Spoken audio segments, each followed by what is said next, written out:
Welcome to this course of lectures on the poetry of Geoffrey Chaucer.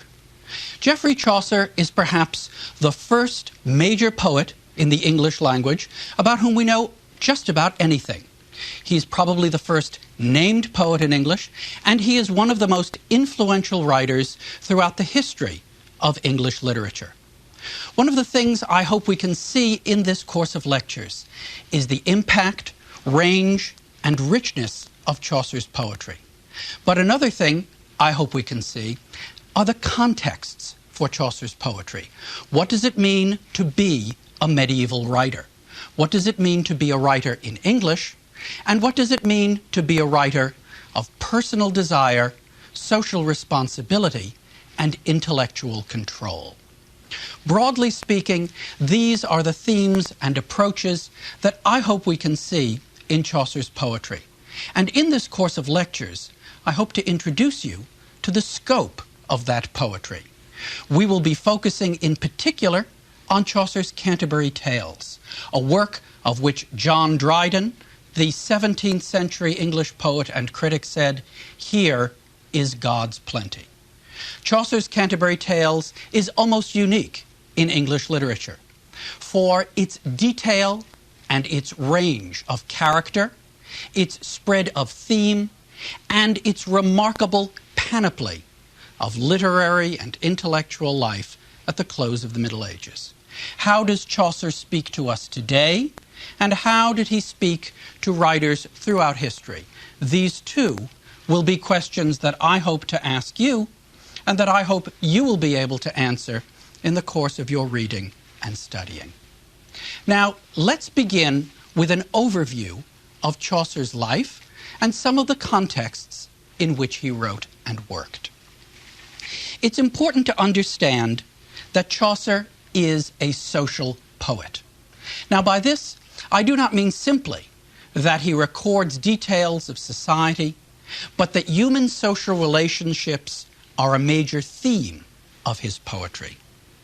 Chaucer's poetry is about many things, but it is fundamentally about the way in which people interact among themselves, with their superiors and their subordinates, and, as Chaucer is a medieval poet, with their God. What was Chaucer's life like? Chaucer was probably born in about the year 1340, and he died in the year 1400. During his life, Chaucer was first and foremost a public servant. Now, he held a variety of positions in the English royal court. He saw service as a young man in the army. He was attached to aristocrats and nobility. At various times, he was an ambassador. He was a member of Parliament. He was a clerk of the king's works, and he held many other positions. One of the jobs that Chaucer had that strikes me in particular as remarkable was his responsibility for setting up tournaments for the King of England. In 1390 in particular, Chaucer was charged with setting up an elaborate staging, as it were, of tournaments on Smithfield in London. And one can see throughout Chaucer's poetry the tournamentary, the theatrical, the stagey. That's clearly part and parcel of his public life.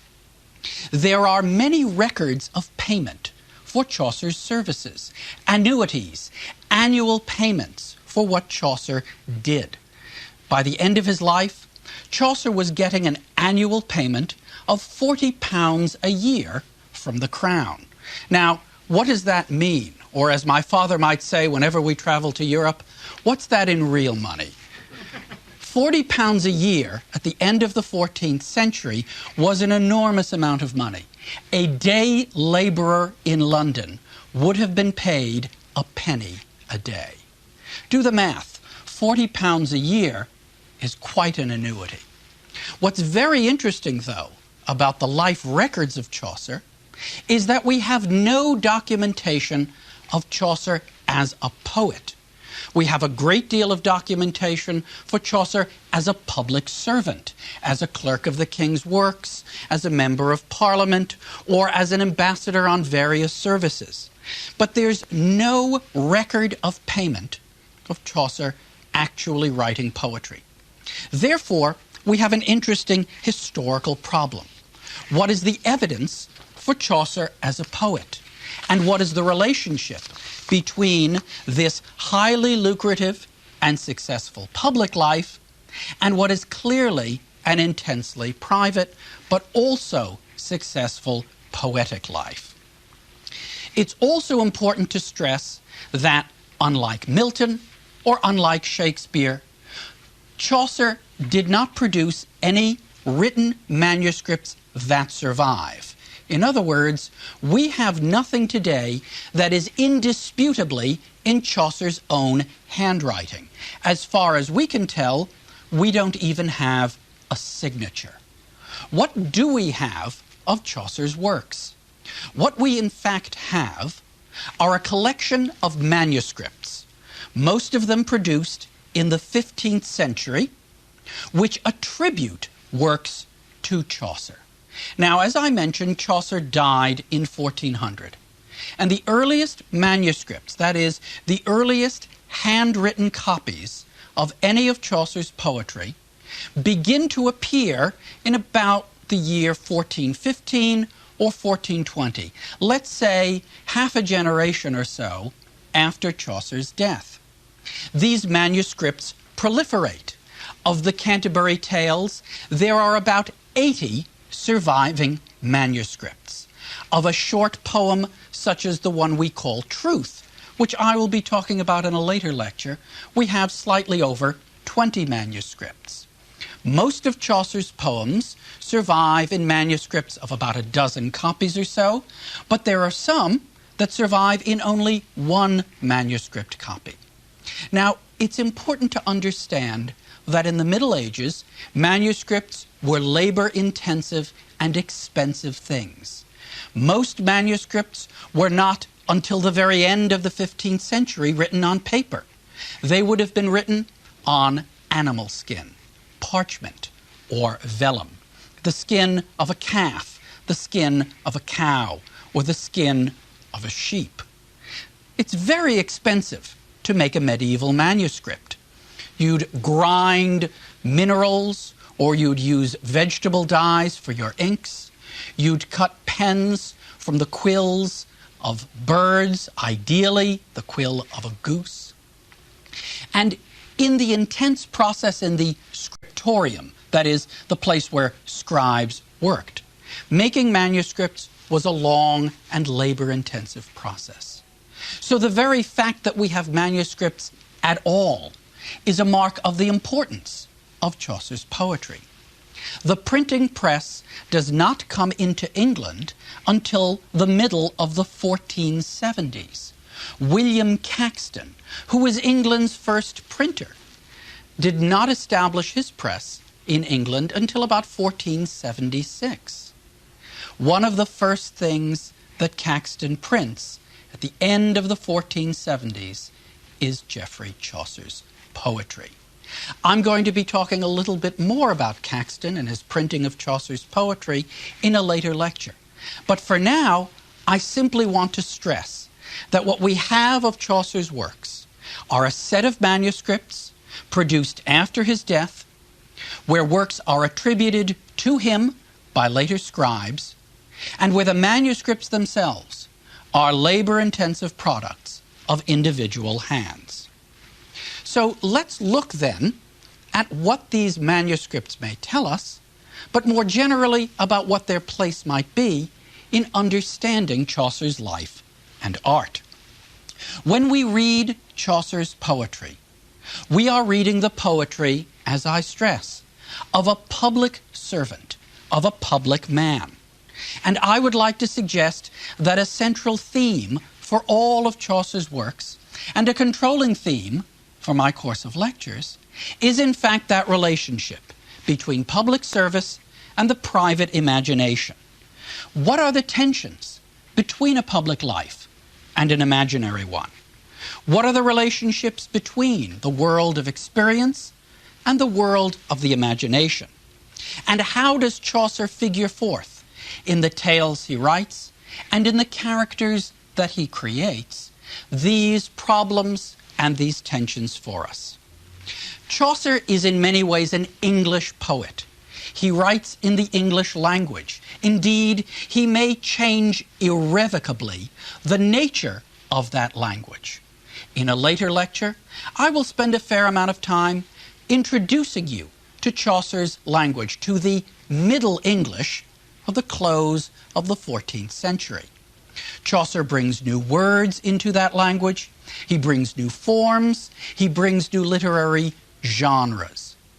But it is also central to our understanding of this poet to see him not just as a vernacular English writer, but to see him as a European literary craftsman. Chaucer, in fact, made many trips to Europe. He served in the army in France in the years 1359 to 1360. He traveled to Spain in 1366. He traveled to France on at least 2 occasions in the 1360s. And in Italy, during the years 1372 to 1373, he was on a mission for 100 days. On all of these journeys, conducted for political service, Chaucer no doubt made contact with literary writers. He may well have brought back manuscripts of European literary works. We know that Chaucer clearly was fluent in French. He probably could read Italian quite well. His command of Latin was more than adequate for his day. Chaucer's contact with the European intellectual world is therefore multilingual. But Chaucer's contact with that world is also personal and literary. There's a good chance that on a mission to France, he met the French poet and chronicler Jean Froissart.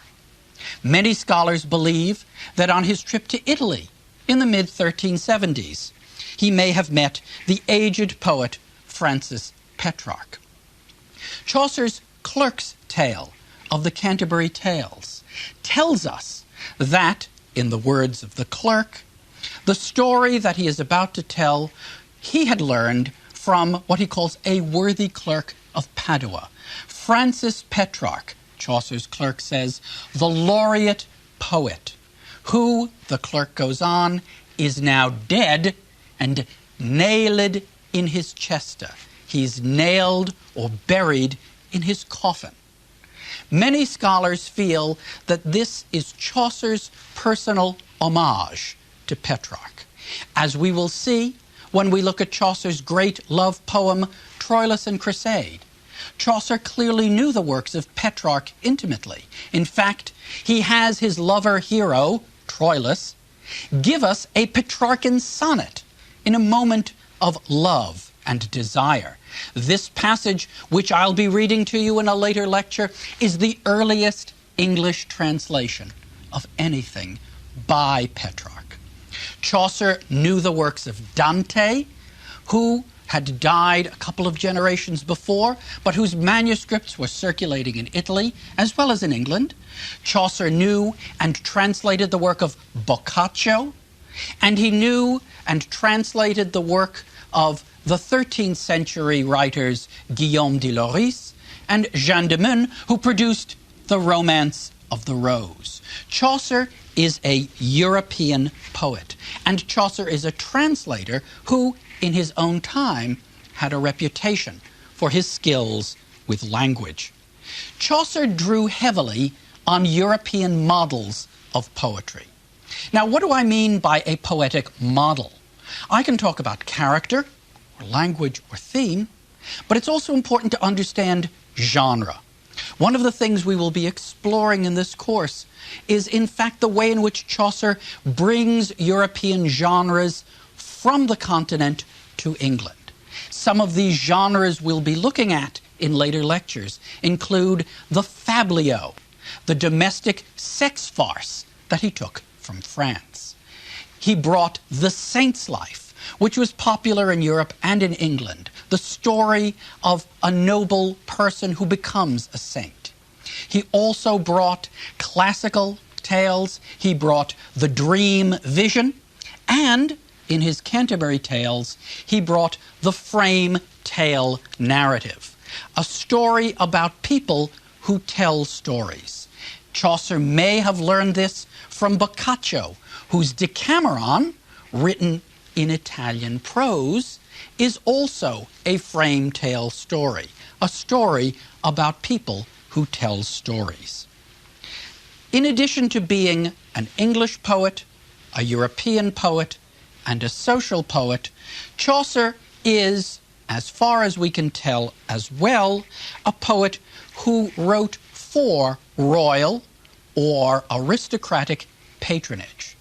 Now, even though, as I mentioned, there are no documents or records which tell us specifically that Chaucer was paid for his poetry, we do know from certain works that Chaucer clearly composed texts for special occasions and for particular individuals.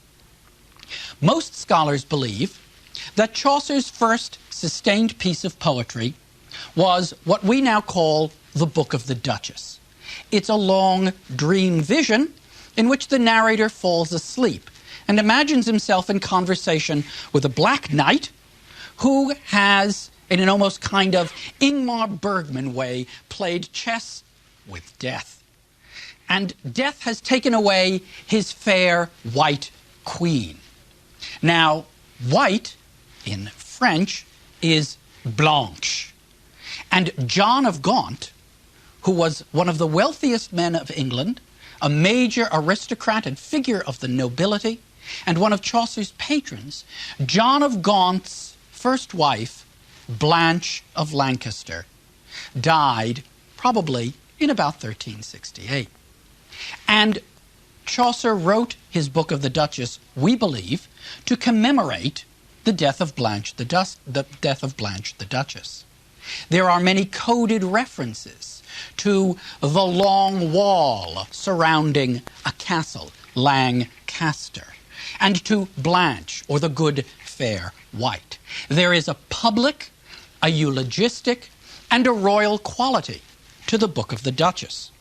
And we assume that this is a commissioned poem. We assume, too, that a work that we call The Legend of Good Women is also a commissioned poem. Here, too, in a visionary narrative, the narrator imagines himself called before the court of love. And the details of this poem match, in many ways, the details of life at the court of King Richard II. I'll be talking about some of these poems in greater detail, but it's important to know now that there are several poems in Chaucer's corpus which are probably commissioned works, which he wrote for special occasions or for royal patronage, and which illustrate the way in which Chaucer can write for the court.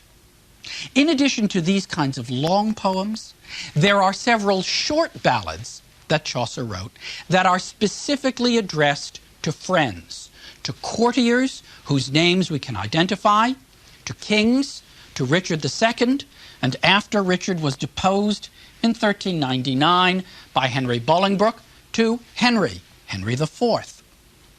These are poems in which Chaucer displays his gift for appeal. They are very often poems that beg for money, that appeal for patronage. Perhaps one of the last poems Chaucer wrote is a short poem to Henry IV, which we call The Complaint to His Purse, in which Chaucer is explicitly asking for money. Now think about this for a minute. Chaucer's savvy as a public poet. No sooner has Richard been deposed in 1399 than Chaucer, quick with his wit and with his pen, sends off a little verse missive to the new king, someone Chaucer in this poem calls conqueror of Brutus Albion, the conqueror of Albion, Britain, Henry IV. And Chaucer is asking for money. We like to think of Chaucer as a great humanist. We like to think of Chaucer as an ideal poet. I want you to think of Chaucer as someone deeply implicated in the court, someone who knew where the money was coming from. These short poems and ballads, I want to suggest to you, can be seen as little lenses through which we may read the longer, fictive, and imaginative works of Chaucer's poetry. Let me try and summarize, then, some of the key relationships of Chaucer's life and art in ways that will help us structure the course and structure your own reading of Chaucer's poetry. The first set of relationships that I think we need to explore are relationships between men and women. Chaucer explores the ways in which people of his own time constructed what we might call gender roles. How are men and women characters in literature, but how are they also characters in life? What is a marriage? What does it mean to desire as a man or as a woman? What does it mean to have an identity as a man or as a woman? Many of Chaucer's tales are tales about marriage, and invariably they're tales about marriages that go wrong.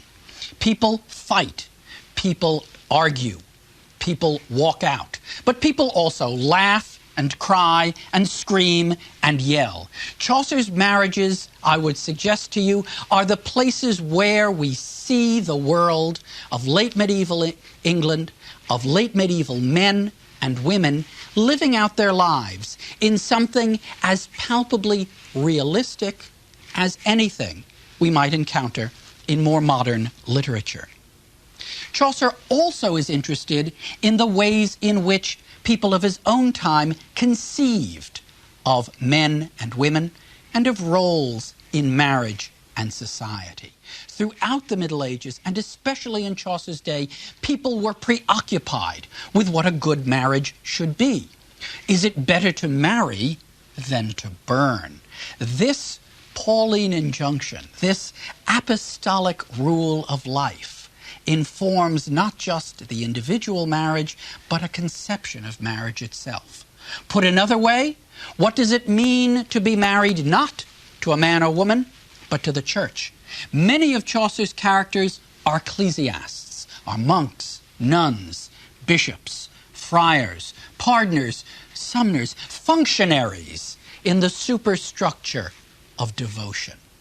What does it mean to desire for them? What happens when they break their vows and desire men or women? What happens when the love of God turns to the love of the flesh? This is a central theme of Chaucer's work. Similarly, Chaucer explores, and this is the second of these relationships, relations between people and their God. What does it mean to pray? Chaucer is constantly asking us. And furthermore, how can we, as creatures of the world of experience, apprehend a vision of divinity? What is the nature of creation? Chaucer asks this question over and over again. And I would like to suggest that Chaucer asks it not just as a medieval Christian, but as a medieval poet. Is the poet vying with God as a creator? At the opening of the general prologue of the Canterbury Tales, which we will be looking at in great detail, we see a vision of creation that reflects as much on God's own beauty as it does on Chaucer's aesthetic ability. This reflection leads to Chaucer's own speculations on the nature of the theological or the philosophical in everyday life.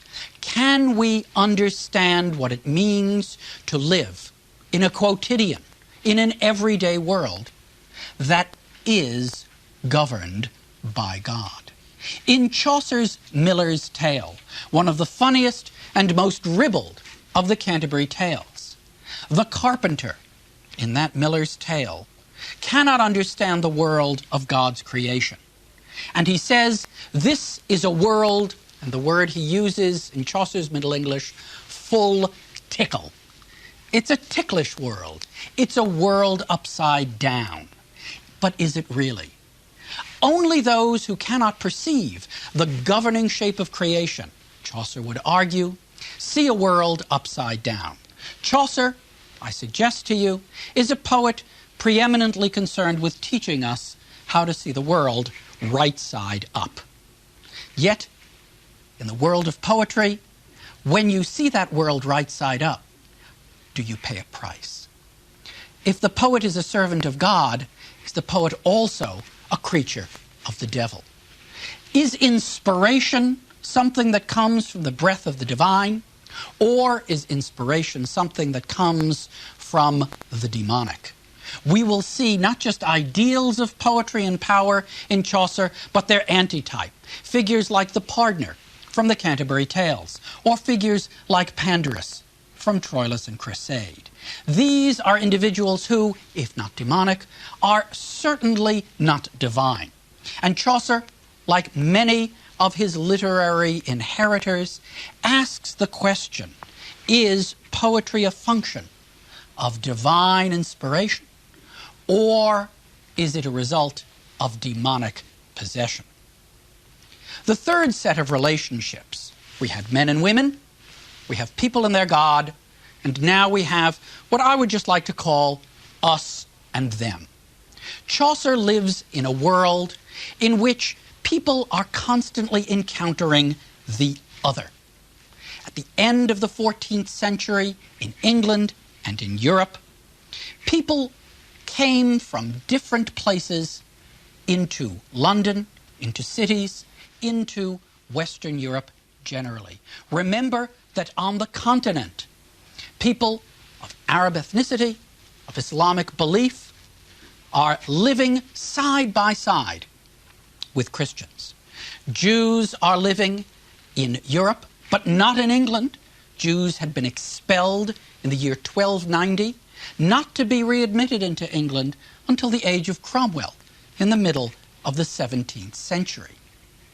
Chaucer is preoccupied by these political, these social, or what we might call these racial others.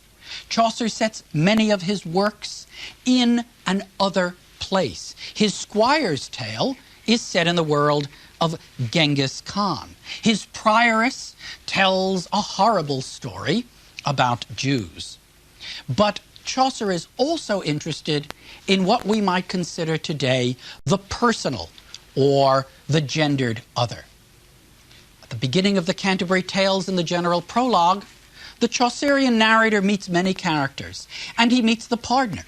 And of this Pardoner he says, "I tro he were a gelding or a mara." I believe, Chaucer says, that he was either a gelding, a eunuch, or a mara, a mare, which is the late Middle English word for a homosexual. Chaucer's Pardoner is, by all accounts, a vivid portrait of homosexual identity, or of what we might call non-normative sexual life at the close of the Middle Ages. But there are not just other kinds of people. There are other kinds of worlds. Chaucer's Nun's Priest in the Canterbury Tales will tell a story about talking birds. And throughout Chaucer's work, we hear animals speak, the inanimate seemingly come to life, people of different racial or ethnic or national or linguistic experiences come together. At the beginning of the Canterbury Tales, the pilgrims assemble from every shires enda, from every province's border. I suggest to you that we read Chaucer today, as we always should, from every shires enda, coming together to read him as an audience of others and to share in his literary experience. Thank you.